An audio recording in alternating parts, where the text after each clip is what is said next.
Santiago capítulo 5, versículo 17 y 18. Permítanme leérselo de la Nueva Traducción Viviente. Dice la palabra del Señor, carta del apóstol Santiago capítulo 5, versículo 17 y 18. Elías era tan humano como cualquiera de nosotros.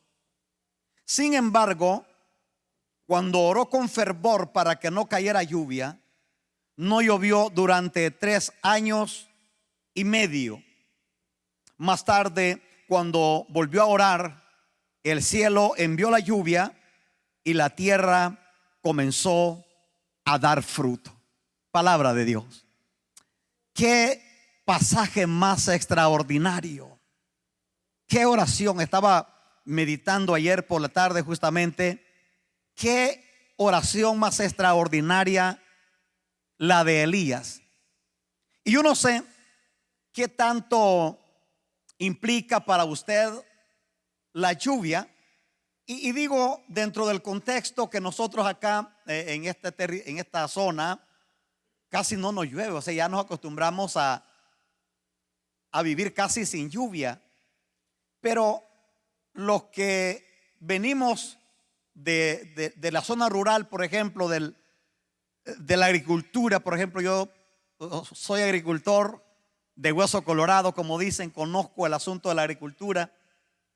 Hermanos, para un agricultor el tener un mal invierno es mortal. Yo me recuerdo en mi país cuando teníamos las milpas, los sembrillos ya listos para la cosecha y se venía la sequía, no llovía, se terminaba todo, había crisis, había hambre, había miseria, dolor en el país.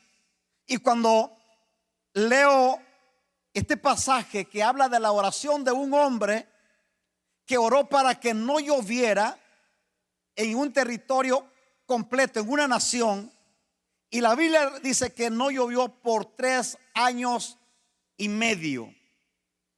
¿Por qué hago hincapié en esto? Porque Israel es un país agrícola.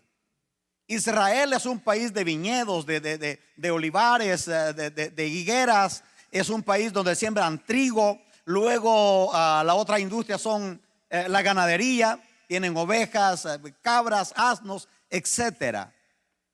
¿Te puedes imaginar 3 años y medio sin llover en una nación donde es agrícola? Prácticamente esta oración de Elías paralizó de una manera total la economía de una nación, pero no solamente eso, sino que puso a temblar a las fuerzas del infierno, de la oscuridad que tenían abrazado a la nación de Israel. Para extraer de una manera más exacta la exégesis de este pasaje que acabamos de leer de Santiago capítulo 5, es necesario que usted y yo nos retrocedamos en el tiempo como 11 siglos para llegar al año 870 antes de Cristo, para poder extraer, repito, la palabra que creo con todo mi corazón que Dios nos quiere entregar en este día. Todos los detalles están allí en el primer libro de Reyes, capítulo 17 hasta el 19. Son 3 capítulos cruciales donde está todos los detalles de esta maravillosa historia que está en el contexto de la declaración de Santiago, cuando dice Elías era un hombre sujeto a las pasiones como las nuestras. Cuando dice sujeto a pasiones, por eso leí la versión viviente, porque está hablando que era un hombre natural, humano como nosotros. Se desanimaba, se enfermaba, sufría, lloraba, le daba la depre de vez en cuando, pero cuando él ora con fervor sucede una proeza. Y hay algunos asuntos involucrados en esta poderosa oración de Elías que quisiera considerar antes de entregar lo que considero Dios nos envía en este día. Y lo primero que quiero señalar es quién era Elías, porque esto es medular en esta palabra que vamos a considerar en este día. La Biblia no revela los antecedentes de Elías, no nos da su genealogía, No dice quién eran sus padres, quién eran sus hermanos, quién era su familia. Simplemente la Biblia le llama Elías el Tisbita. Y eso de Tisbita no es el apellido, porque una señora me dijo el otro día, qué bonito el apellido de Elías, Tisbita. No, Tisbita era el gentilicio, porque de acuerdo a este pasaje se cree que Elías era oriundo de una ciudad que se llamaba Tisbe, de Galad, como unos 25 kilómetros al norte de Jerusalén. Y pareciera, cuando leemos la historia en el primer libro de Reyes, pareciera como que Elías apareció de la nada, como que surgió así de repente. Pero cuando usted mira los detalles, por ejemplo, la pasión, el celo que Elías tenía por el Dios de Israel y la sagacidad con la que él se enfrentó al rey Acab y a todas las fuerzas oscuras de Israel, nos damos cuenta que Elías había estado siendo procesado por Dios en el secreto para este momento. Yo quiero que usted se dé cuenta que Dios nos procesa a usted y a mí toda la vida para un momento. Ahora, la gran pregunta para nosotros es, ¿para qué Dios me está procesando a mí? Me gustaría que se preguntara eso. ¿Para qué Dios me está procesando? ¿Cuál es el plan que tiene? Porque yo no sé si a usted le pasa que cuando está pasando por un proceso, por una dificultad, uno lo primero que hace es quejarse, llorar, murmurar, etcétera. Pero ¿para qué Dios nos procesa?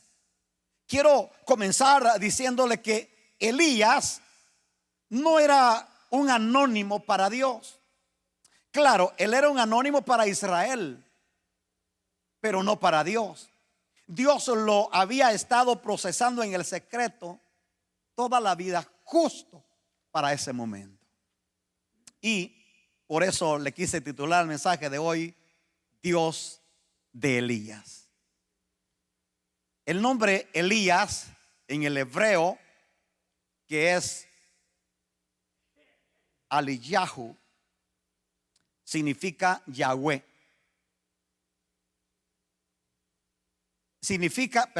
Yahweh es Dios.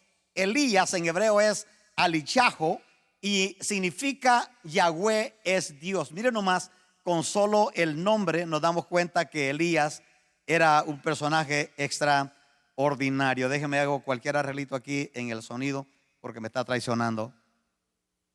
Elías no era un anónimo, repito, para Dios. Dios lo había procesado y tenía una misión singular allí en Israel. Tan importante es Elías para Dios que permanece vivo hasta el día de hoy. Fíjese que ya pasaron por lo menos 11 siglos desde que pasó el incidente de Elías, pero Elías permanece vivo para Dios, no ha muerto. O sea, Dios se lo llevó sin que muriera. Él está en algún lugar con Dios, disfrutando su gracia, su presencia, su poder. Y Elías regresará en los días de la gran tribulación para predicar el evangelio en Israel a los judíos. Mire que en el último libro del Antiguo Testamento, Malaquías capítulo 4, versículos 5 y 6, dice la Biblia: he aquí yo les envío, dice Dios a través del profeta Malaquías, he aquí yo les envío al profeta Elías, antes que venga el día de Jehová grande y terrible. Él hará volver el corazón de los padres hacia los hijos y el corazón de los hijos hacia los padres, no sea que yo venga y hiera la tierra con maldición. Es interesante que 900 años después Jesús relaciona al profeta Elías con Juan el Bautista. Note usted este detalle. Quise nomás ponerlo así de pasadita. Este es otro mensaje, pero quise ponerlo de pasadita. Jesús dice en Mateo capítulo 11 versículo 14, créanlo o no, traducción lenguaje actual, créanlo o no, dice Jesús a los judíos, cuando Dios dijo que enviaría al profeta Elías, se estaba refiriendo a Juan el Bautista. Si en verdad tienen oídos, presten atención. La Reina Valera dice: el que tenga oído para oír, oiga. Entonces, el primer asunto que me gustaría que usted y yo nos demos cuenta es quién era Elías.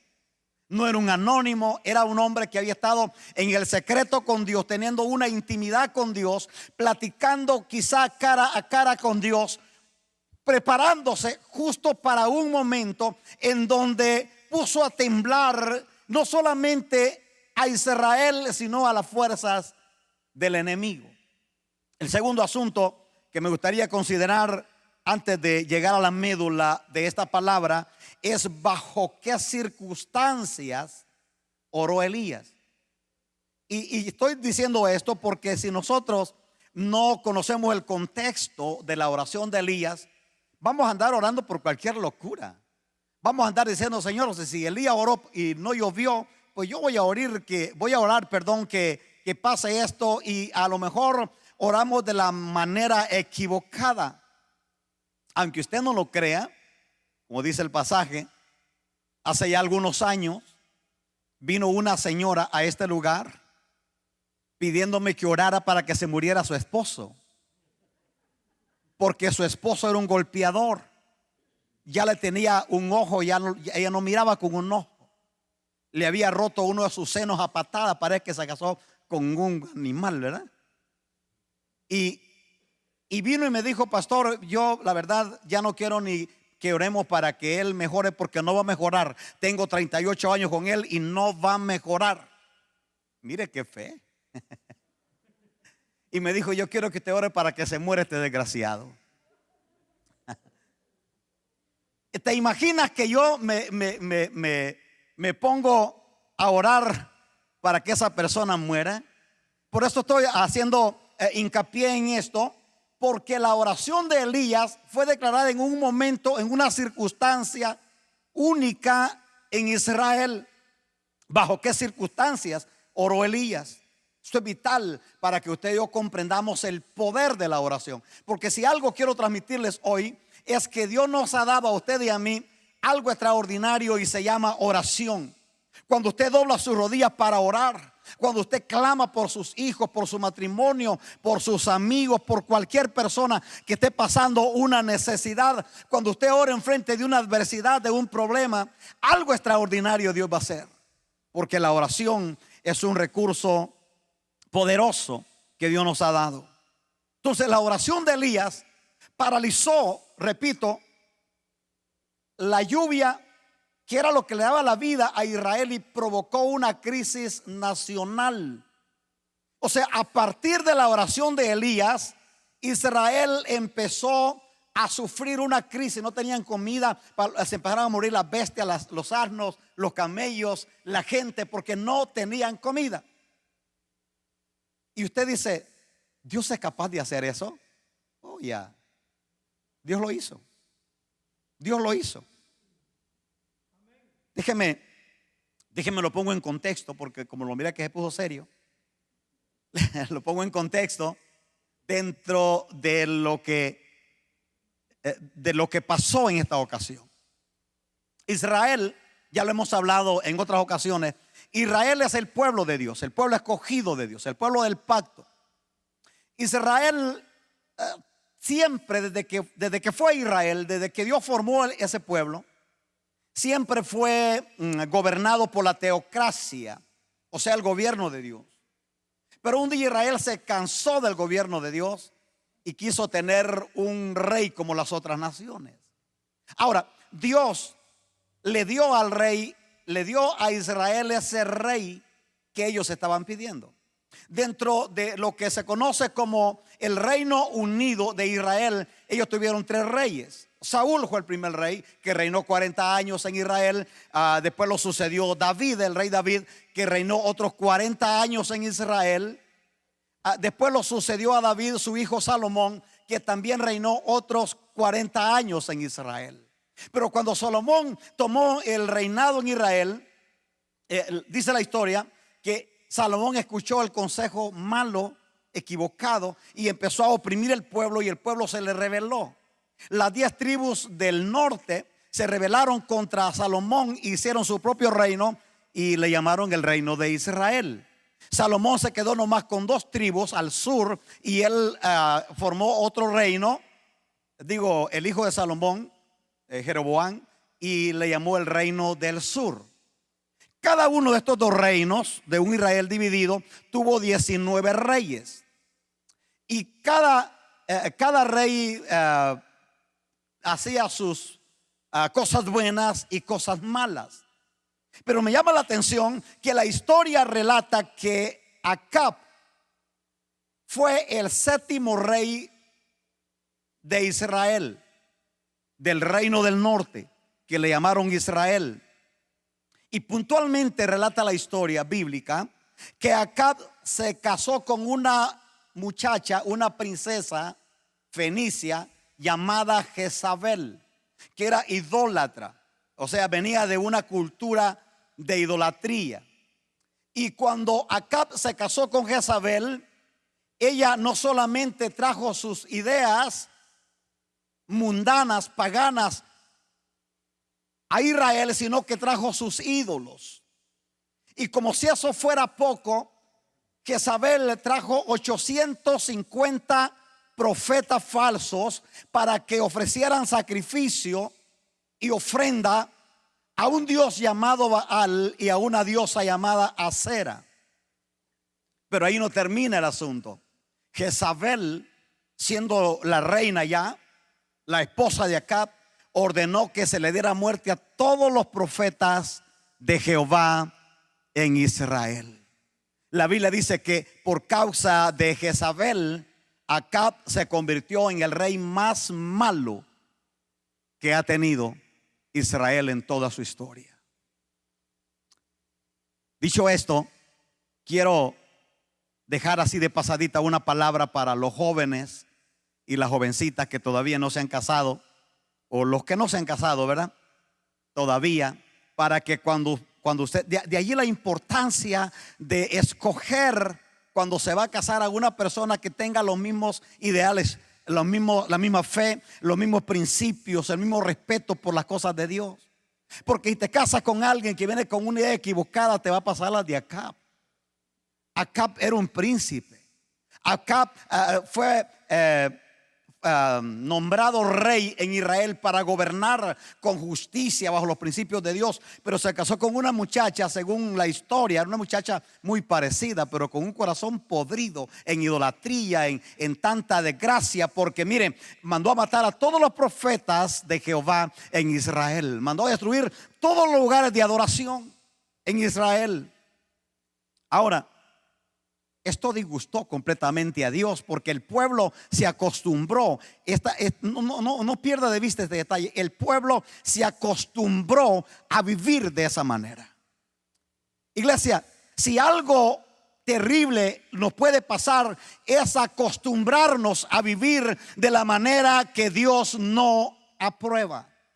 Israel se acostumbró a vivir de esa manera, y esto disgustó a Dios de una manera extraordinaria. ¿Por qué?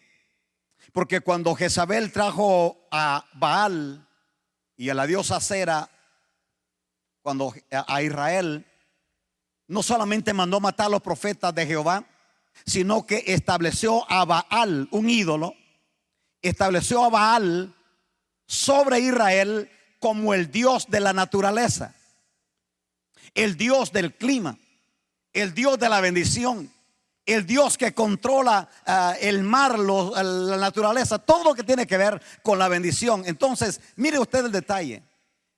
Jehová bendecía a Israel porque Israel es el pueblo de Dios. Y usted se va a dar cuenta, que usted conoce la historia de Israel. Si Israel no estuviera bajo el pacto que Dios hizo con Abraham, ya a rato lo hubiera desaparecido. Porque es un pueblo contumaz, un pueblo rebelde, un pueblo que se ha alejado de Dios una y otra vez. Pero Dios tiene un pacto con Israel a través de la fe de Abraham. Y entonces Dios siempre bendecía a Israel. Les daba buenas cosechas, les daba buenas manadas de ovejas. Pero cuando Israel recibía la bendición, ¿a quién cree usted que le daban gloria, que le daban honor? A Baal, no a Dios. Hermano, te puedo dar cátedra de esto. Cuando antes de ser cristiano, que trabajaba para la religión, Mis padres nací en una familia sumamente religiosa, católica. En la casa teníamos al Cristo negro. Los que son de Centroamérica ya tienen una idea, ¿no? El Cristo negro es originario de Puebla, de Esquipulas, Guatemala. Así estaba el ingrato de grande, mire, casi así de mi estatura, no más que un poquito más negro que yo. Y yo me recuerdo exactamente, por eso cuando leo esta historia yo me puedo familiarizar. Cuando no llovía en mi país y de repente estábamos allí rezando y haciendo todo lo que para que lloviera, y caía la lluvia y teníamos cosecha, teníamos chile, manzana, todo lo que se producía. ¿A quién cree usted que le daban la gloria? No era Dios, era el Cristo negro.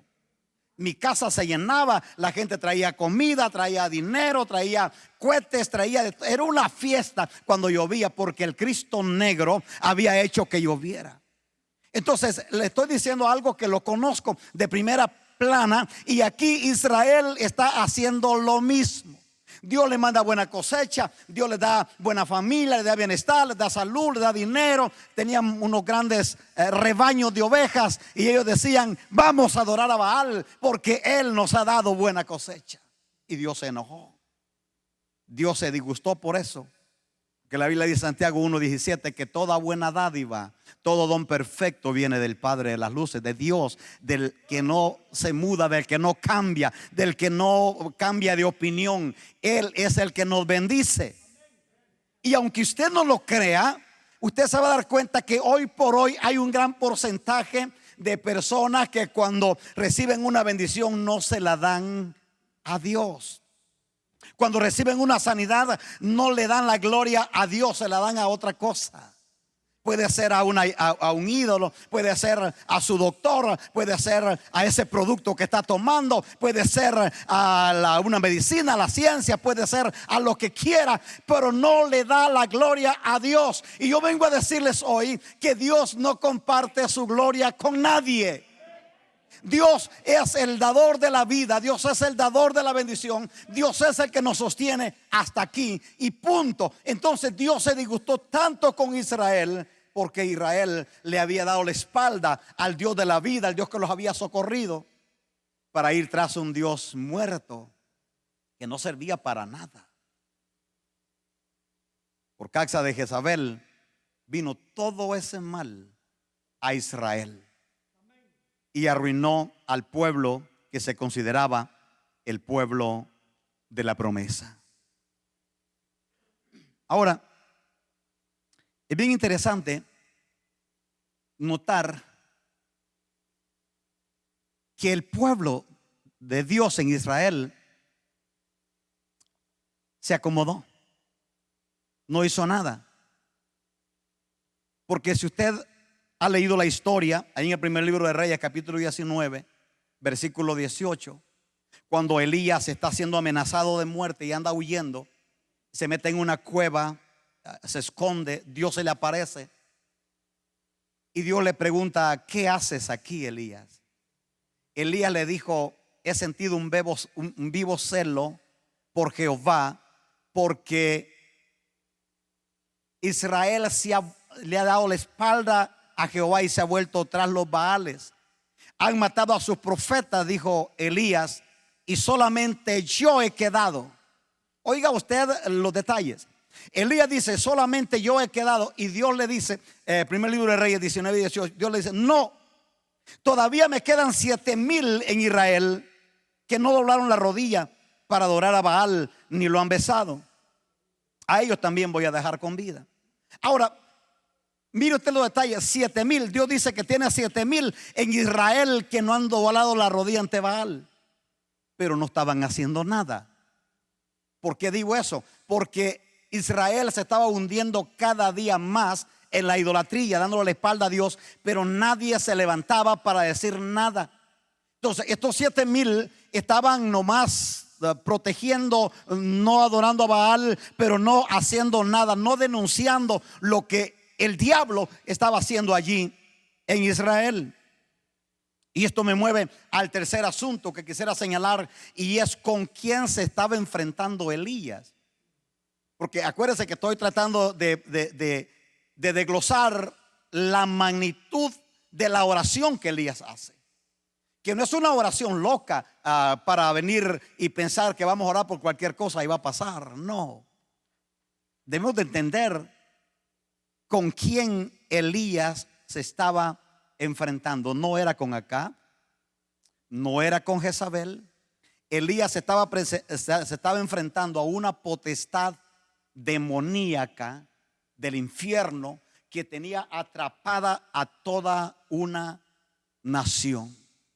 Y estamos entrando a lo que yo consideraría la médula de la palabra que Dios nos envía en este día.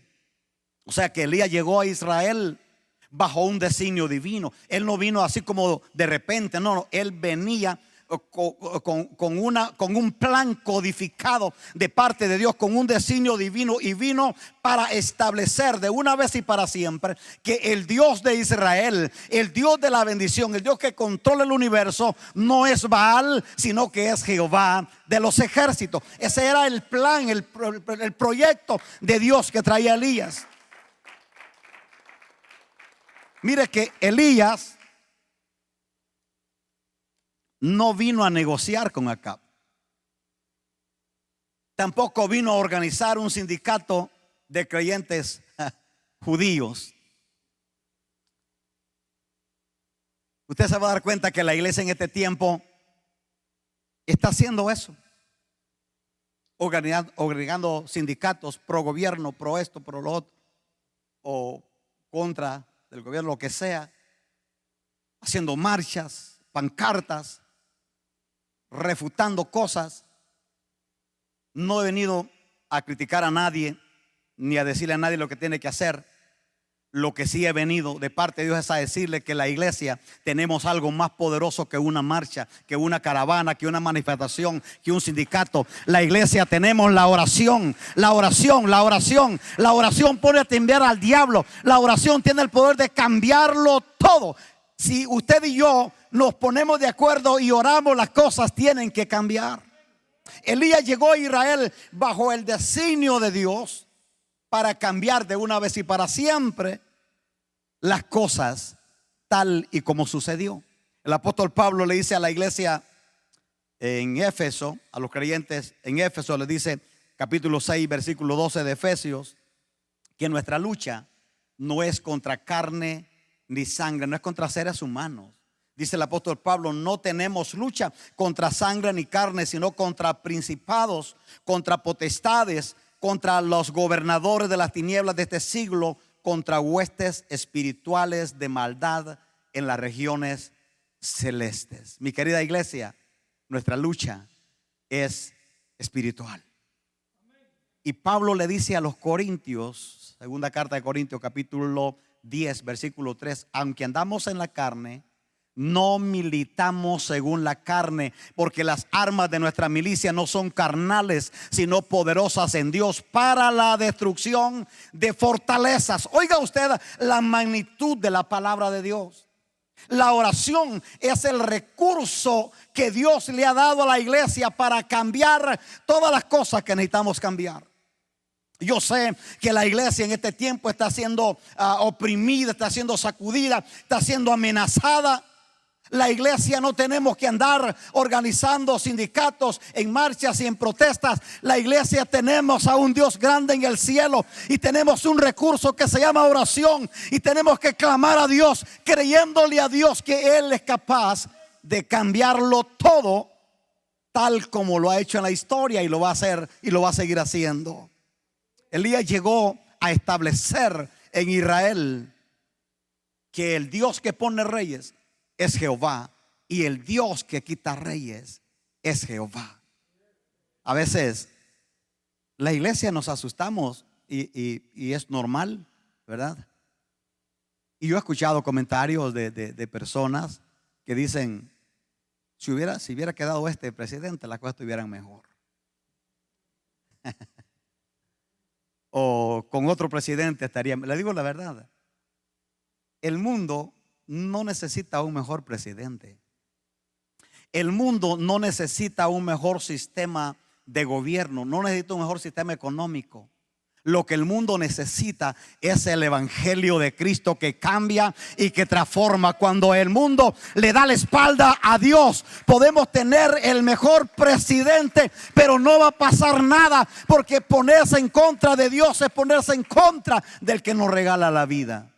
Lo que necesitamos es decirle al mundo que el único que tiene solución a la problemática que estamos viviendo se llama Cristo, y punto. Ahora, mire que Elías confrontó a Acab con la realidad de lo que él estaba viviendo. Pero yo quiero ponerlo a usted en el contexto, porque a veces leemos la historia y se nos pasan los detalles. Elías se enfrentó a Acab y lo encaró con la realidad que estaba viviendo. Pero acuérdese que Acab era casi como un dios en Israel. Ni siquiera estaba hablando con un presidente electo. Estaba hablando con el rey, el hombre que tenía autoridad para mandarle a cortar la cabeza y ya. O sea, Elías se enfrenta sabiendo del riesgo de lo que está pasando. Y esto a mí me da la pauta para entender que no debemos dejar que nada ni nadie nos amedrente. Porque si el diablo nos pudiera cerrar la boca, lo hace ahora mismo, porque ganas le sobran. Pero usted y yo debemos entender que tenemos al más grande con nosotros, que tenemos el que sostiene el universo con nosotros. ¿Sabe lo que yo miro porque a mí me llama la atención que Elías no oró para que no lloviera en Israel públicamente? Elías se presentó acá y le dijo: de ahora en adelante no va a caer lluvia ni rocío en esta tierra sino por mi palabra. Hemos venido hablando de eso en estos días, pero aquí Santiago dice que Elías oró. Elías no oró públicamente para que no lloviera. Elías negoció con Dios en el secreto. Elías venía de tener una intimidad con Dios en el secreto, de hablar con él. Me imagino que Dios le dijo: Dios, vas a dejar que tu pueblo le esté dando la gloria a un muñeco, diciéndole que él les manda lluvia, que les manda buena cosecha, que les manda toda la bendición que reciben. Vas a dejar que ellos hagan eso. Me imagino que Dios le dijo, yo estoy suponiendo, ¿no? La Biblia no dice, pero como no es pecado suponer, yo estoy suponiendo que Dios le dijo: pero Elías es mi pueblo, tengo que bendecirlo por amor a Abraham. ¿Qué importa que ellos no me están tomando en cuenta? Yo los voy a seguir bendiciendo. Pero Elías le dijo: ¿qué te parece si le quitamos la lluvia por un ratito? Porque ellos dicen que Baal es el dios de la lluvia. Note usted los detalles. Ellos dicen que Baal es el dios de la lluvia. ¿Qué les parece si le quitamos la lluvia un ratito? Y entonces ellos van a clamar a Baal para que les vuelva la lluvia. Y cuando no pase nada, se van a dar cuenta que Baal no sirve para nada. Yo quiero pensar que Elías negoció con Dios, habló con Dios, le clamó, le oró, y de repente Dios le dijo: está bien, me convenciste. Vaya y dígale que no va a llover en Israel sino por tu palabra.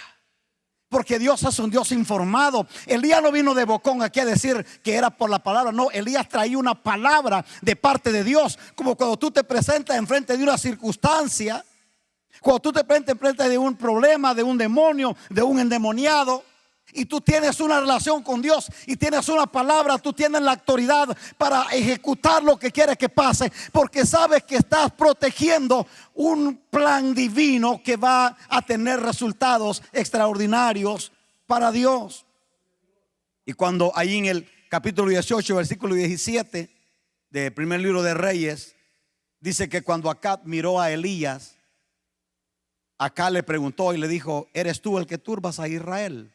Porque ya tenía bastante tiempo sin llover, ya se habían muerto los animales y personas, no había comida en Israel. ¿Eres tú el que turbas a Israel?, le pregunta el rey.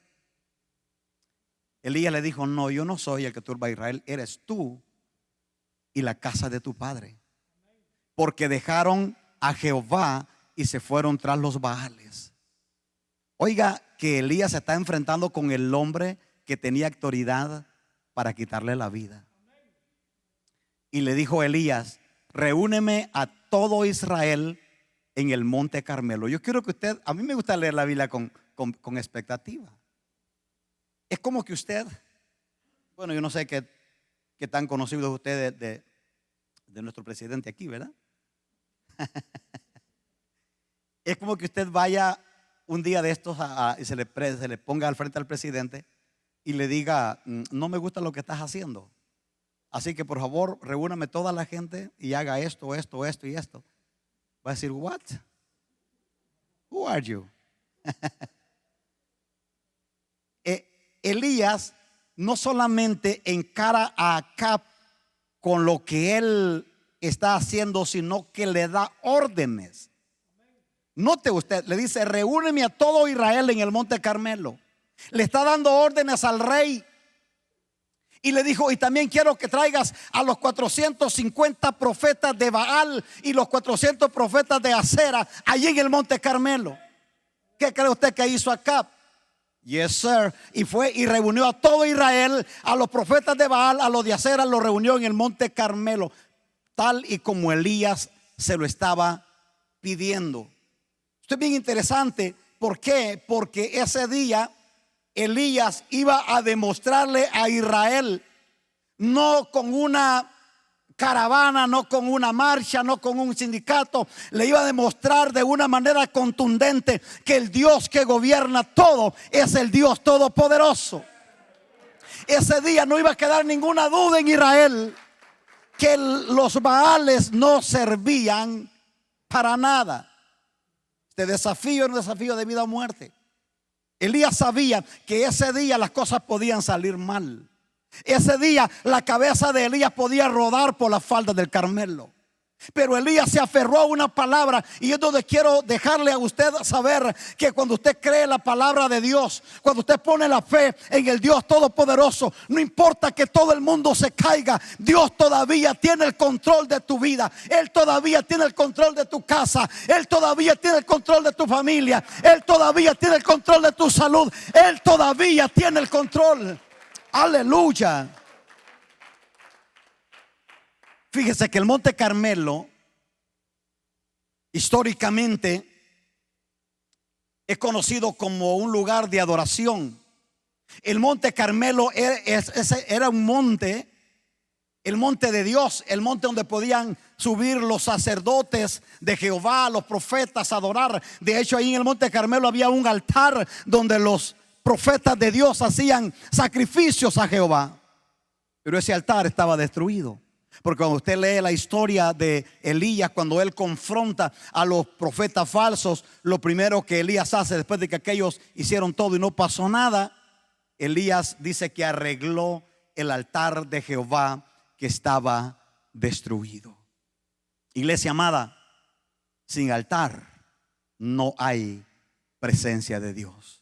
Sin altar no hay respuesta de Dios. Sin altar no hay milagros. Sin altar no hay respaldo de Dios. Sin altar no hay comunicación con el cielo, porque Dios se revela, se manifiesta a través de los altares. Y no estoy hablando de altares porque ahora se le ha llamado altar a esta plataforma. No estoy hablando de esto. Altar es ese lugar de intimidad que usted tiene. Yo no sé cuál es la esquina favorita de su casa para orar. Los cristianos debemos de entender que si no tenemos altar, una conexión con Dios, con el cielo en nuestra casa, quítese de la mente de que Dios va a responder su oración. Quítese de la mente de que Dios va a sacar el pecho por usted, porque Dios es un Dios de altares. Dios ama los altares. ¿Sabe por qué Dios amó a Abraham, a Isaac y a todos los hombres de la Biblia? Porque eran hombres que estaban constantemente haciendo altares a Dios, encontrándose con Él, adorándolo, exaltándolo. Y Elías tuvo que arreglar el altar que estaba destruido. Y vuelvo una vez más a la pregunta que yo me la hice bastantes veces en esta semana. ¿Por qué los 7,000 que Dios le dijo a Elías que tenía allí? La Biblia no dice los detalles, pero pienso que cuando Dios le dijo a Elías: no, tú no eres el único, mi hijo, hay 7,000 todavía que no han doblado sus rodillas ante Baal. Yo pienso que a Elías se le cayó la quijada y le dijo: what? ¿Y a dónde están? Porque nadie está haciendo nada. Todo el mundo está aplaudiendo lo que hace Acab, lo que hace Jezabel. Y Dios le dijo, bueno, a ellos también los voy a dejar con vida, porque al menos no besaron a Baal, no lo adoraron, no le sirvieron. Ahora vamos al número 4, el cuarto asunto, que esto es lo medular, para terminar. Lo medular que vengo a transmitirles de parte de Dios ahora. ¿Por qué Dios respaldó la oración de Elías? Porque aquí está la médula de la respuesta que usted y yo también vamos a tener de nuestra oración. ¿Cuántos quieren que Dios le responda a sus oraciones? Yo levantaría las dos manos y hasta el pie, mire, porque yo quiero que Dios responda a mis oraciones. Bueno, entonces présteme su mayor atención, porque aquí le voy a revelar algo extraordinario. Por qué Dios respaldó la oración de Elías y por qué Dios va a respaldar nuestra oración. Porque Dios no tiene favoritismo. Dios no es que a uno lo mira, este es el chipilón de Dios, y el otro, no, a este que se espere tantito. No. Dios trabaja a través de principios, a través de leyes, de mandamientos que Él ya estableció en su palabra. ¿Cómo vamos a lograr de que Dios responda nuestras oraciones? Ese es el punto. ¿Por qué Dios respaldó la oración de Elías? Hay por lo menos 4 razones, y terminamos aquí. 4 razones por las cuales Dios respaldó la oración de Elías y por las cuales va a respaldar su oración y mi oración.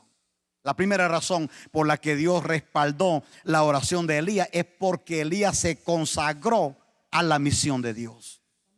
Elías no salió a enfrentarse al peligro a Israel con un 90% o con un 99%. Elías se consagró a la misión de Dios.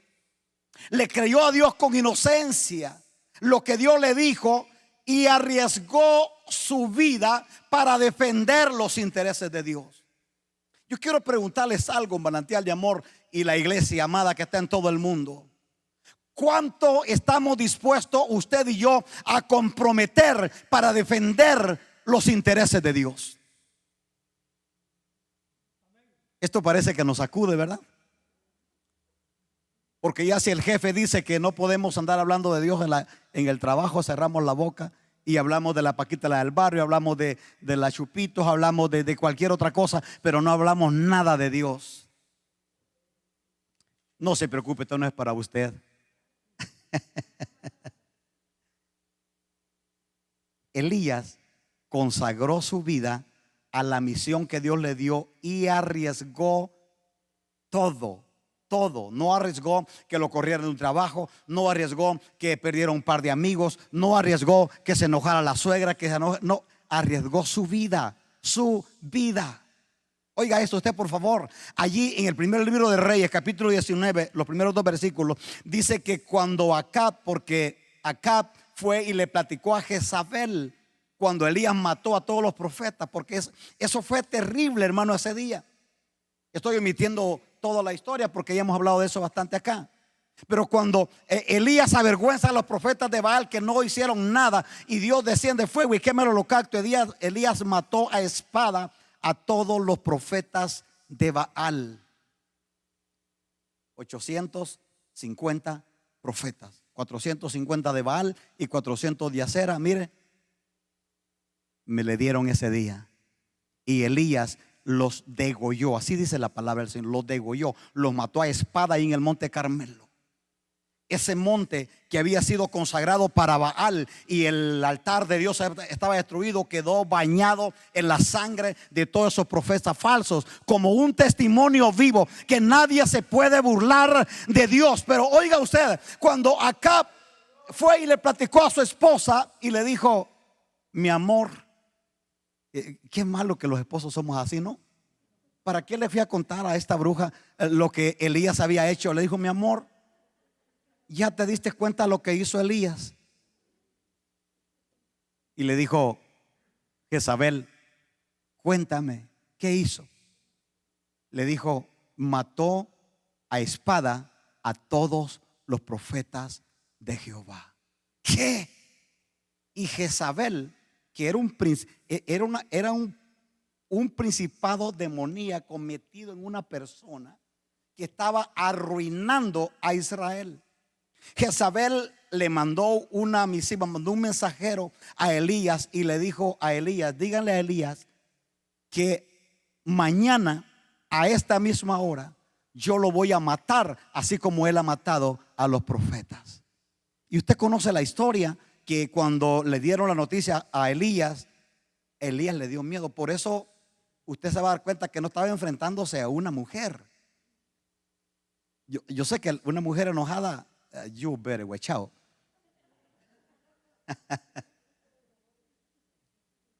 Cuando ella dice estoy enojada, mejor váyase al Home Depot a comprar cualquier cosa y sálgase. Porque es mejor que digan aquí corrió y no que aquí quedó. Pero Elías no se está enfrentando a una mujer, se está enfrentando a un principado del infierno.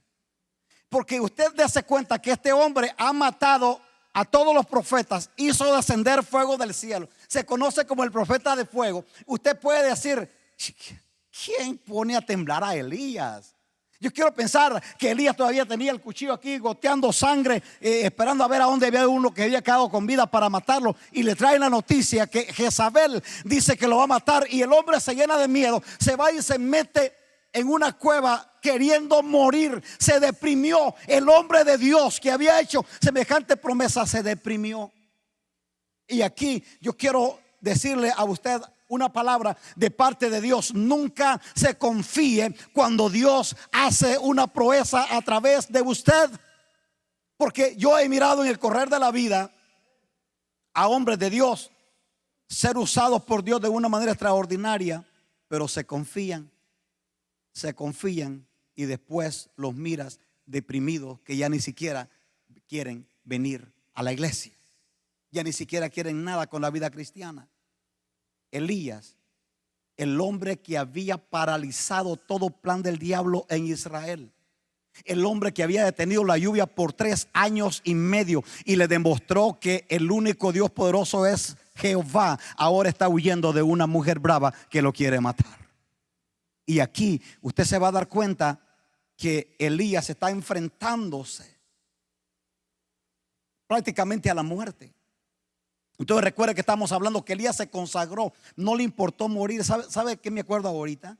De esos 3 hebreos que los iban a meter a un horno de fuego si no se postraban ante una estatua. Y me llama la atención que ellos le dijeron, el rey les preguntó: ¿qué Dios los puede librar a ustedes de mi mano? Dijo el rey. Y le dijo uno: el Dios al que nosotros servimos, Él nos puede librar de tu mano, rey. Pero luego le dijo el otro: y si no los libra, sepas que no vamos a adorar la imagen que has levantado.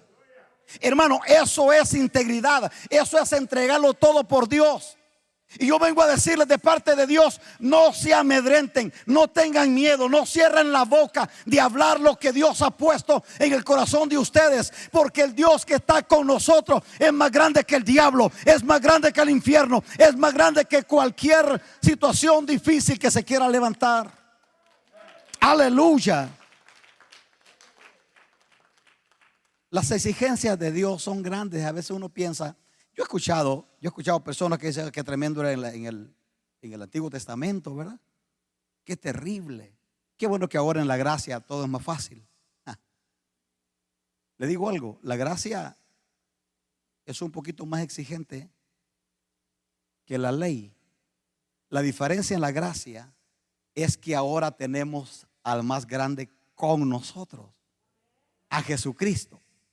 Pero las exigencias son iguales. O sea, no es que en el Antiguo Testamento aquellos se jugaron la vida por Dios y nosotros aquí la vamos a pasar jugando las canicas. No. Mire, Lucas capítulo 14. Estas son las exigencias de Cristo para la iglesia. Lucas capítulo 14, versículo 26. Se lo voy a leer en la traducción lenguaje sencillo. Dice: si alguno de ustedes quiere ser mi discípulo, este es Jesús. Me imagino que Jesús se paró en el frente con toda la multitud y le dijo: si alguno de ustedes quiere ser mi discípulo, me tiene que amar a mí más que a su mamá, más que a su papá, más que a su esposa, más que a su esposo, más que a sus hijos, más que a su casa. Y en la última parte del versículo 26 dice: ustedes no pueden seguirme a mí a menos que me amen más que a su propia vida. Respire profundo. Sí, porque uno piensa que la vida cristiana ahora, en el tiempo de la gracia, es piece of cake. Estamos mirando una serie que se llama The Bible Continued. Es una, bueno, mi papá estaba diciendo, está bien hermosa, porque si ya la vieron, pero comienza con la muerte de Jesús y la resurrección, pero ahí para allá pasa por todo el libro de los Hechos. O sea que es el libro de los Hechos dramatizado, pero está poderosísimo. Anoche justamente estaba mirando un pedacito, y es cuando los cristianos empiezan a ser oprimidos por el imperio romano, únicamente por ser cristianos. Y empezaron a ser oprimidos, y mire que le daban la oportunidad de renunciar a Cristo y salvar su vida. Pero me llama la atención que ellos dijeron no, porque no podemos callar lo que hemos visto, lo que hemos oído. Nosotros sabemos que Jesús es el Mesías, Él es el Dios Todopoderoso. Él murió, se levantó de los muertos, lo miramos vivo, comió con nosotros, lo abrazamos, y así los agarraban, los mataban, pero morían con esa convicción. No negociaron con nadie su integridad con Dios. Usted no permita que nadie negocie con usted la fe que usted tiene en Dios. No permita que nadie le dicte lo que usted debe de hacer, porque ya tenemos en la Biblia la palabra profética más segura, que Dios nos está diciendo cómo quiere que vivamos para Él. El diablo nos va a querer poner las reglas del juego. El diablo va a querer decirnos: bueno, esto sí puedes hacer, esto no puedes hacer. O sea, estamos, como quien dice, entrando a una etapa en donde tú y yo nos vamos a aprender a jugar la vida por Cristo, como lo están haciendo nuestros hermanos en Afganistán, lo están haciendo en India, en Corea del Norte, en China, en Irán. Nos vamos a aprender a aferrar a las promesas de Cristo. Y como dijo Cristo: ustedes no pueden ser mis discípulos si no me aman a mí más que a su propia vida. Gracias por ese amén, hermano. Es que se puso bien tensa la cosa, bien triste, ¿no? Oh my God. Yo pensaba que esto era fácil, que yo puedo amar primero mi juego de pelota que a Dios, que puedo amar mi carnita asada que a Dios, que puedo amar mi pasatiempo, que puedo amar. No. Jesús dijo: si ustedes no me aman a mí más que todo, incluyendo su propia vida, no pueden ser mis discípulos. Esto se pone tenso, hermano. Pero ¿sabes una cosa? Cuando nosotros comparamos la gloria de Dios con nosotros, como el apóstol Pablo lo dijo ahí encadenado, azotado y con una amenaza de muerte en la cárcel, el apóstol Pablo dijo: no es digno de comparar las penurias que vivimos en esta tierra con la gloria que Dios tiene preparada para nosotros. Yo venía platicándole a mi esposa ahora que veníamos para acá, para la iglesia. Le dije a mi esposa: yo pienso que llegó el momento de no enfocarnos tanto a mirar lo que tenemos aquí en la tierra, sino mirar lo que tenemos en el cielo. Porque sabes una cosa, cuando estamos enfocados aquí en la tierra, de repente ese sentimiento, ese amor por las cosas que tenemos aquí, nos priva de mirar lo glorioso que tenemos en el cielo. Le pasó a la mujer de Lot. Ella tuvo la oportunidad de salir, ya iba para afuera de Sodoma, pero volvió a ver hacia atrás y se convirtió en una estatua de sal, como un testimonio vivo para usted y para mí, que cuando Dios nos da una palabra tenemos que atesorarla y cumplirla. La mujer de Lot tenía su mirada puesta, qué sé yo, en qué, la riqueza, amigas, qué sé yo, pero no en Dios. Entonces Dios nos está llamando a usted y a mí en este día a decirlos: tienen que amarme a mí más que a nada. Esta es la vida cristiana. Yo hablo con amigos míos, como se lo he dicho, de esos países comunistas, incluyendo los misioneros que nosotros contratamos cada rato con ellos, y les pregunto, cómo la están pasando. Y cuando ellos me cuentan sus historias, y yo digo: no, nosotros aquí tenemos la vida en charola de plata. Aquí nosotros, ¿qué nos hace falta, hermano?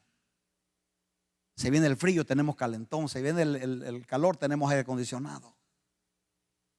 Si se nos arruina el carro, ahí están los bases públicos. Vamos a llegar de cualquier manera. Y cuando yo miro a estos hermanos que están dando la vida, están dándolo todo, completamente todo por Cristo, y yo le pido: Señor, ayúdanos para que nosotros también, cuando llegue nuestro momento, no nos vayamos a echar hacia atrás en las cosas sagradas. ¿Sabes cuánta gente está dejando a Cristo en este tiempo por las cosas materiales? Está dejando a Cristo únicamente por una oferta barata del diablo, como que si aquí es nuestra eternidad. Esto aquí se va a quedar, esto se va a terminar. Por eso yo no estoy de acuerdo con ese evangelio de prosperidad, porque el evangelio de prosperidad tiene sus ojos y su nariz metidos aquí en la tierra, pensando nomás en lo que tengo, mi casa, mi familia, mis negocios, etcétera. Que eso no sirve para nada. O sea, el Dios nuestro, el evangelio de Cristo, es un evangelio de prosperidad, sí, que te prospera, pero no vamos a andar detrás de esas cosas. Jesús lo dijo claro en Mateo 6:33: busquen primeramente el reino de Dios y su justicia, y todas las otras cosas van a ser añadidas. Hermanos amados, tengo más de 40 años predicando este evangelio. Nunca he torcido la palabra para congraciar con nadie o para tener dádivas de nadie. Y hasta aquí el Señor nunca nos ha desamparado. Siempre hemos tenido que comer, siempre hemos tenido una casa. Nunca nos ha faltado nada, porque este Dios nuestro es un Dios informado. Es un Dios que sabe sostener a aquellos que confían en Él. Aleluya. Elías, número 2, Elías obedeció a Dios sin reservas. No cuestionó nada con Dios. Mire un detalle que a veces nos escapa. Cuando Elías anda asustado que Jezabel lo quiere matar, Dios le dice a Elías: escóndete en el arroyo de Querit, que está frente al Jordán, porque yo le he dado orden allí a unos cuervos para que te alimenten. Si le ponemos lógica al asunto, ¿acaso no era mejor el Jordán? Si usted mira en una sequía, y lo conozco de primera plana, en mi país hay unos riachuelos en mi país que cuando hay sequía en las primeras 2 semanas se secan, pero los ríos no se secan. Los ríos permanecen, bajan un poquito, pero siguen funcionando. Ahora, si Dios sabe que va a haber una sequía de 3 años y medio, porque Dios ya sabía que eran 3 años y medio que no iban a llover, y le dice a Elías: métete en el arroyo de Querit. Un arroyito no te aguanta más de 2 semanas sin llover en esa zona. Le dijo: está en el frente del Jordán. Mire que se lo dice a propósito: está en el frente del Jordán. Le digo lo que yo hubiera hecho.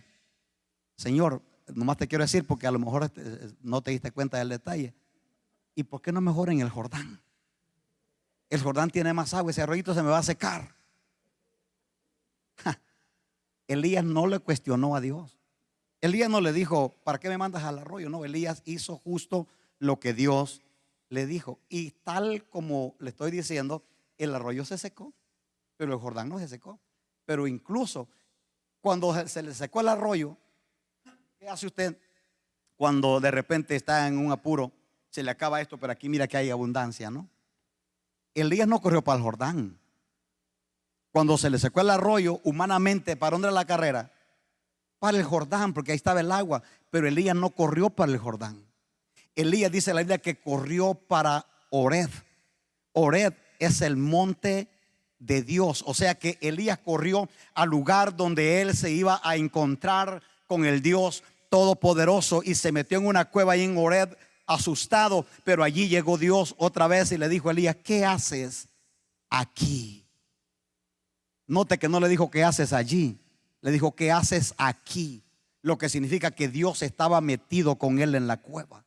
Dios se había metido con el profeta que estaba angustiado, lo cual significa que cuando Dios sabe que está pasando un problema, Dios se va a meter contigo. Tiene que estar allí para sostenerte, para socorrerte. Él no te va a mandar un ángel, Él va a estar contigo para socorrerte, porque Dios le dijo a Elías: ¿qué haces aquí? ¿Sí me explico? Si Dios hubiera estado fuera de la cueva, le ha dicho: Elías, ¿qué hace usted allí? No, ¿qué haces aquí? Está a la par de Elías metido en la cueva. Entonces Elías le creyó a Dios con inocencia y por eso Dios respondió su oración. A veces Dios nos prueba a ti y a mí. Dios no tienta a nadie, pero Dios nos prueba a ver a dónde está nuestra fe. Y cuando Dios ve que nuestra fe está puesta en Él, entonces Dios respalda su palabra, que Él ha dicho: clama a mí y yo te voy a responder y te voy a enseñar cosas grandes y ocultas que tú no conoces. Elías obedeció sin reserva, porque a Dios le agrada más que le obedezcamos que los sacrificios. De esto ya hemos hablado bastante acá, ¿verdad? Primero Samuel 15:22, Dios dice Samuel le dice a Saúl que a Dios le agrada más que se le obedezca y no que se le hagan sacrificios. Uno puede estar pasando, ayunando y orando todos los días, pero si es desobediente no va a pasar nada. El ayuno nomás le va a servir para bajar de peso, pero lo espiritual no. ¿Por qué? Porque la obediencia está por encima de cualquier sacrificio. Número 3, Elías no escondió sus debilidades a Dios. Y aquí yo quiero que usted me mire, porque de repente nosotros queremos presumir que somos intocables. Queremos presumir que tenemos el conecte con el cielo, que hasta que tenemos el wifi de Dios y que a nosotros nos baja toda la información. Y queremos presumir que no nos deprimimos, que no nos asustamos. ¿Sabe lo que le ha hecho daño esto al ministerio? ¿Sabe lo que esto ha hecho con hombres de Dios? Que la iglesia los deshumanizó y los mira como si fueran dioses. Y cuando los miras caer, cuando los miras tropezar, la gente se alarma porque piensa: ¿y cómo pudo tropezar? Claro, porque es humano como tú. Entonces debemos de entender que Dios conoce tus debilidades. Dios sabe, como dicen en griego, de qué pie cogíamos, ¿no? Elías no le escondió a Dios sus debilidades. Cuando Dios le dijo: Elías, ¿qué haces aquí? Elías le hubiera podido decir: Señor, es que pues estaba pensando en ti y me vine quería encontrarme contigo aquí en el monte Horeb. Si hubiera escuchado bien espiritual, ¿verdad? No, le dijo: es que han matado todos los profetas en Israel y nomás yo he quedado, y Jezabel me busca para matarme. ¿Sabe qué le está diciendo? Dios, tengo miedo a esa mujer mala. Elías no le escondió sus debilidades a Dios. Nunca le presuma nada a Dios, porque Dios sabe de usted todo. Todo. Yo a veces me pongo a pensar en esas oraciones todas desatinadas que a veces cuando uno quiere presumirle a Dios, ¿verdad? Oh Señor Todopoderoso, tú que cabalgas en las nubes, que andas ahí entre los querubines, entre las piedras, y empieza como que si Dios está deprimido y quiere levantarle un poquito la autoestima. Y queremos impresionar a Dios con palabras rebuscadas, y queremos impresionar a la gente, que la gente diga: wow, mira qué tremendo. El hermano Pánfilo como que sí está tremendo para orar, pero no tiene una relación con Dios. Mire, no mire para los lados, pero es fácil conocer a un creyente que no tiene una relación personal con Dios cuando ora, porque su oración es una oración desatinada. es una oración que no sabe para dónde va. Es como cuando usted quiere presumir que tiene una buena relación con alguien que ya tiene años que no mira, ni siquiera le da una llamada. ¿Cómo le va a hablar? No puede hablarle con camaradería. No puede hablarle así con un gran amigo. No, le habla con miedito, porque no sabe, a lo mejor ya se enojó, ¿verdad? Pero cuando usted tiene un amigo que habla cada día, que lo conoce, que comparte con él, usted llega con confianza. Entonces, cuando tenemos una relación personal con Dios, usted no tiene que presumirle nada, porque Él ya lo conoce. Usted simplemente diga: Señor, aquí estoy, este soy yo, este soy Neftalí. Ni más ni menos, así como me estás mirando. ¿Para qué te voy a presumir? ¿Qué te puedo esconder? Elías no le presumió nada a Dios. Simplemente le dijo: estoy asustado, tengo miedo, esa mujer me quiere matar. ¿Qué voy a hacer? Me vine para acá para que me ayudes.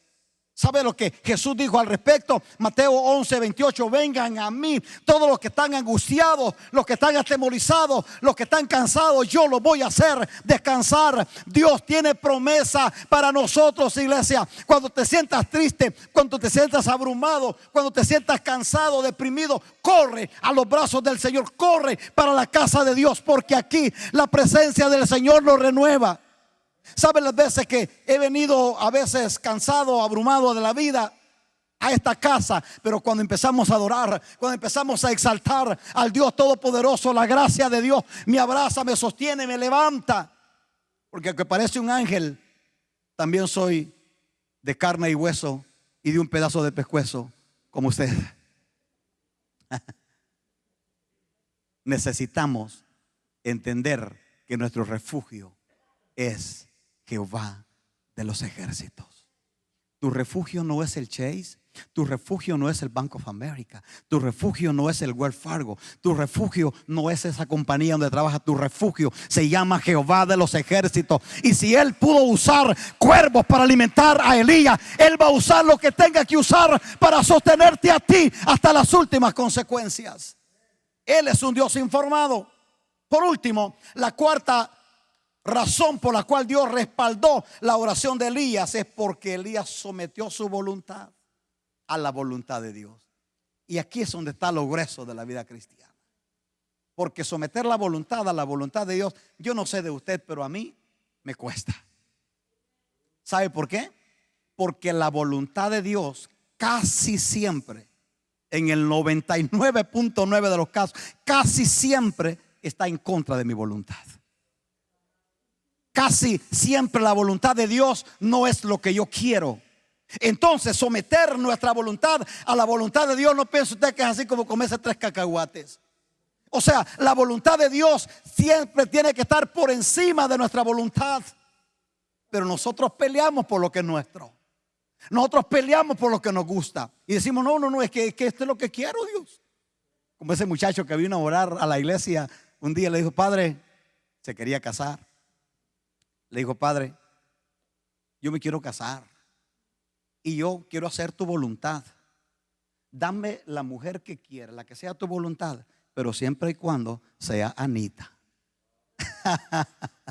Qué lindo, ¿no? Quería hacer la voluntad de Dios, pero ya había puesto el ojo por donde él quería, ¿no? A veces nosotros le pedimos al Señor esas oraciones así desatinadas: Señor, quiero hacer tu voluntad, Padre, pero tú sabes que ahí es donde quiero estar. Eso es lo que me gusta. Elías sometió su voluntad a la voluntad de Dios. Mire que Elías está metido en una cueva, asustado. Y la respuesta de Dios, mire, aquí estoy terminando, pero no se pierde este detalle. La respuesta de Dios, porque uno espera que Dios sea así como esos padres alcahuetes, ¿no? Que tú miras al niño llorando aquí, pataleando, haciendo berrinche, y el padre llega: ay, mi hijo, vente para acá. ¿Qué quiere, papito? Y ya le da lo que quiere, ¿no? Uno piensa que Dios es igual. Y Elías está aquí: señores que me quieren matar, Jezabel anda brava esta señora, y aquí me vine porque estoy asustado. Y Dios, mire usted que está quirúrgicamente en el pasaje las palabras. Dios le dijo a Elías: salga de la cueva y regrésese por el mismo camino donde se vino. What? ¿Y si Jesse está ahí esperándome?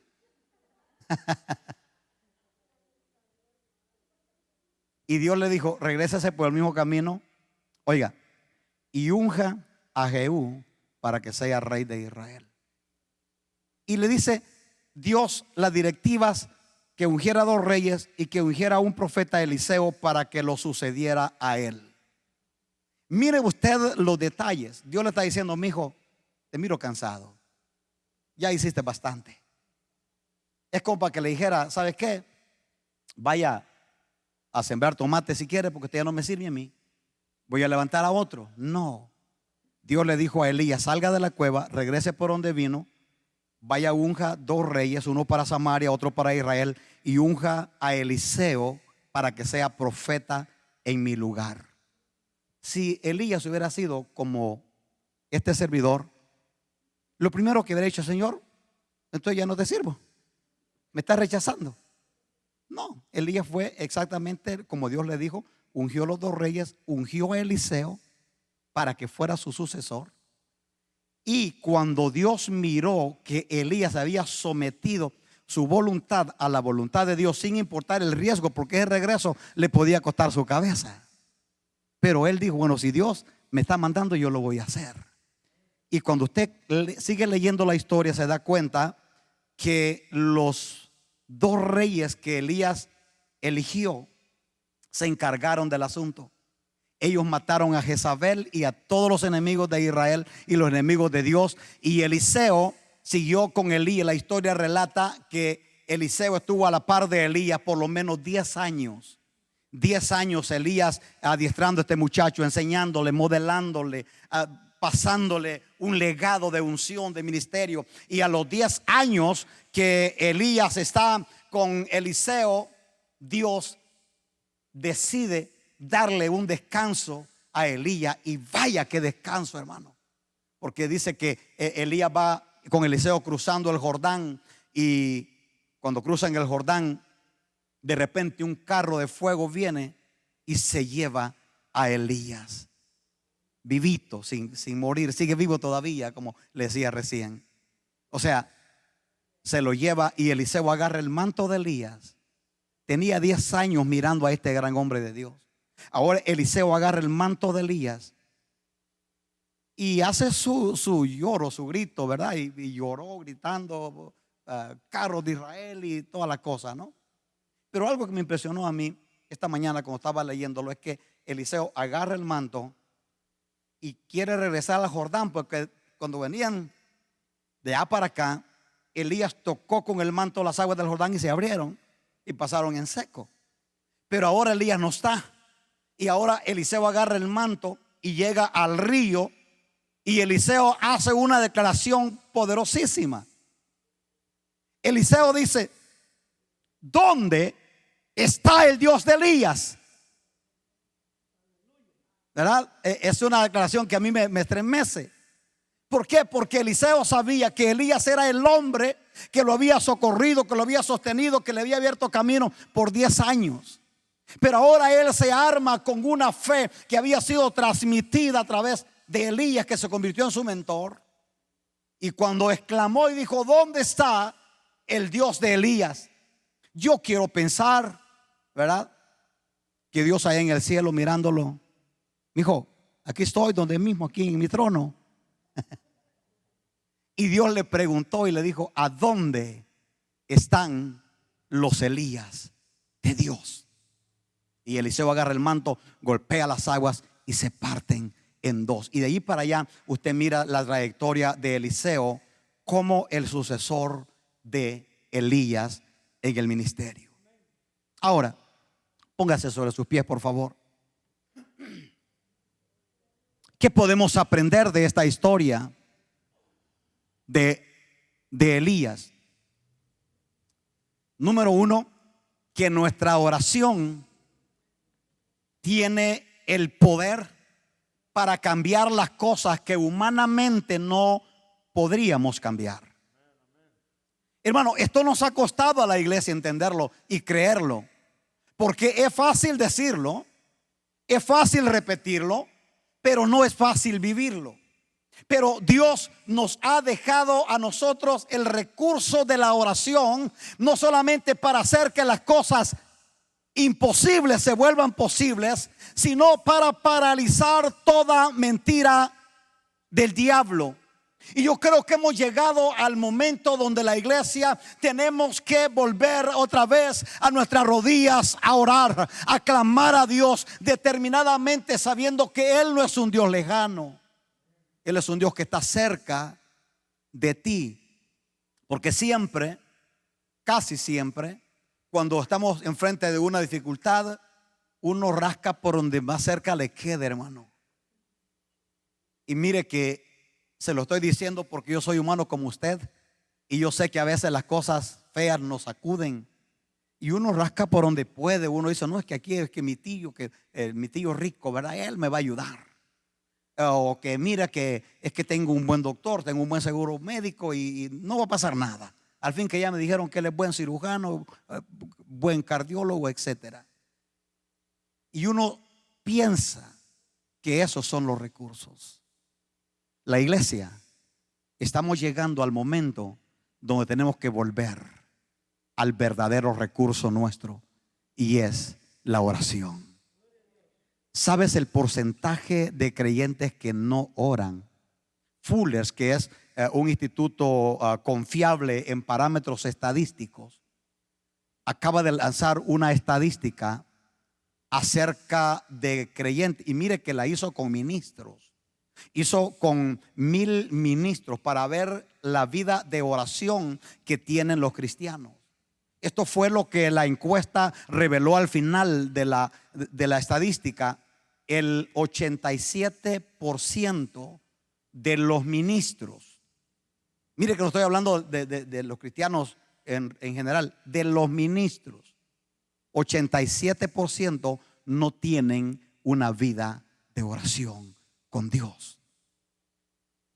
Yo le decía a mi esposa cuando leímos que recibimos esa estadística, le digo que el Señor nos ayude, porque uno piensa que la oración es un recurso nomás cuando ya las cosas están mal. Para eso son los bomberos, ¿no? Uno piensa que la oración es cuando ya mi casa se está quemando, que la oración es cuando ya tengo el agua al cuello, como decía mi madre, ya no hay para dónde. Hermano, la oración es el medio que Dios nos ha dejado para comunicarnos con Él. Qué lindo es cuando podemos tener una vida de oración con Dios, estén las cosas bien o estén las cosas mal, pero tenemos una relación personal con Él y tenemos la garantía en su palabra que cuando las cosas se pongan mal podemos correr confiadamente a Él, porque tenemos una relación de padre e hijo con Él. No somos desconocidos, no somos extraños con Dios. Cuando alguien no tiene una relación personal con Dios, siempre anda buscando a alguien que lo represente. De allí que la gente ha hecho negocio con eso. Usted va a ver que ahora ministros hacen negocio con eso, diciendo a la gente que mira, si tú haces el pacto y pagas $3,000, yo hago una oracióncita y como yo tengo el conecte, Dios me oye. Esa es una falacia, es una mentira. Usted puede llegar directamente con Dios. Si usted tiene una relación personal con Dios, usted no necesita intermediarios. Usted no necesita pagar una cuota para que Dios lo escuche. Usted necesita tener una conexión con el cielo a través de la obediencia y la oración.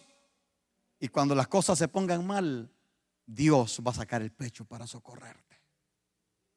Dios va a sacar el pecho para defenderte.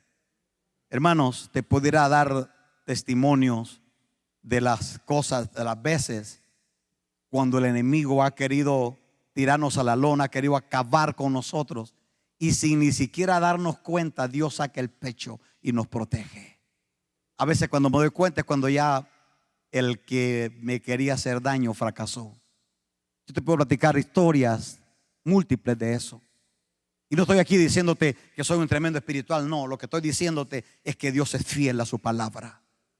Amen la oración. Manantial de Amor y la iglesia en todo el mundo, amen la oración. No hagamos del cristianismo o de la oración un amuleto de buena suerte, que ahora que ya está el problema aquí, después hay que orar. No, así no trabaja. Dios no es un Dios de emergencias. Para eso tenemos los bomberos. Dios no es un Dios que cuando tengo tiempo sí, pero cuando estoy muy ocupado no. Así no trabaja. A Dios usted no puede decirle que no tiene tiempo. Me dio gusto ayer o anteayer, creo que fue, que estaba hablando con una señorita y Y yo le dije, cuando usted tenga tiempo. Y me dijo, no, usted diga cuándo. Yo el tiempo yo tengo que hacerlo. Así se habla, hermano. O sea, si nosotros vamos a quererle servir al Señor cuando tengamos tiempo, por favor, tiempo no vamos a tener. El tiempo tenemos que sacarlo. O sea, usted tiene y yo tenemos que establecer prioridades. Ponga sus prioridades en orden. No me mire así, no estoy regañando, estoy aconsejando. Yo batallé, hermanos. Antes yo a ver a lo que les pegue, ¿verdad? Como decía mi madre, le tiras a todo, pero no le pegas a nada. Yo me levantaba y se me acababan mis 24 horas del día y quedaba por la mitad de lo que quería hacer. Hasta que un bendito día un hombre de Dios me enseñó estos principios y me dijo, no, que mira, Nectalí, andan mal. Tú tienes que establecer prioridades. Estás gastando tiempo en cosas que no vale la pena. Establezca prioridades. Bueno, usted se levanta. ¿Qué hora se levanta? A tales horas. Ok, de estas horas voy a hacer esto. Y haga un diario. Cuando yo empecé a vivir bajo un diario en mi tiempo, hermanos, las 24 horas te alcanzan para todo lo productivo que tú puedas hacer. Y te alcanza hasta para divertirte tu rato. Y Dios está allí para socorrerte. Pero tenemos que organizar el tiempo. Usted no le cree a esa gente que dice, no, que no tengo tiempo. Sí tiene, lo que pasa es que lo está gastando donde no debe gastarlo. Yo creo que Dios nos está llevando a la iglesia, así como llevó a Elías, en un proceso de crecimiento, en un proceso de intimidad para un momento. ¿Cuál es el momento? La iglesia, estamos a punto de demostrarle al mundo, de demostrarle al diablo, de demostrarle a cualquier élite que se quiera levantar en contra de la soberanía de la iglesia. Estamos a punto de demostrarle que el Dios Todopoderoso es el que está con nosotros y que tiene el control de todo. Pero tenemos que estar dispuestos a arriesgarlo todo por Él. Dios siempre nos va a socorrer.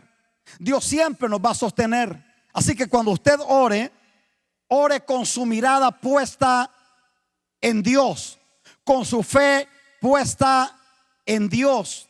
Hermanos, te voy a decir algo.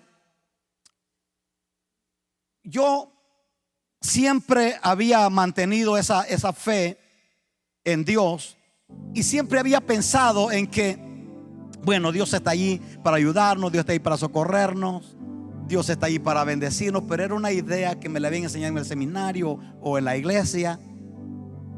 Pero Dios me procesó en el secreto a través de una circunstancia de vida o muerte.